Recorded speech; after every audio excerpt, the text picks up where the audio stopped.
Hi friends, കാർപ്പീഡിയത്തിൻ്റെ മറ്റൊരു വീഡിയോയിലേക്ക് സ്വാഗതം. ഇന്ന് നമ്മൾ വന്നിരിക്കുന്നത് LPSA. അപ്പോൾ LPSAൻ്റെ എക്സാം എഴുതാൻ വേണ്ടിയിട്ട് കാത്തിരിക്കുകയാണ്. ആദ്യം UPSA ആണ്, അത് കഴിഞ്ഞാൽ LPSA ആണ്.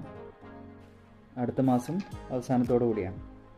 സോ LPSAയിൽ എത്ര അപ്ലിക്കൻസ് ഉണ്ട് എന്നുള്ളതും എത്ര ശതമാനം മാറ്റമുണ്ട് ഓരോ ജില്ല വൈസാണ് നമ്മൾ നോക്കാൻ പോകുന്നത്.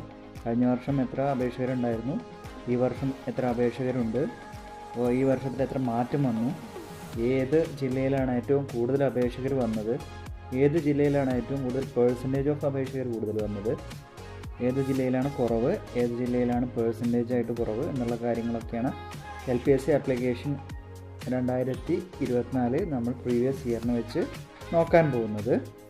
അപ്പോൾ ഇതിന് ശേഷം നമുക്ക് UPSAയും ചെയ്യാവുന്നതാണ്.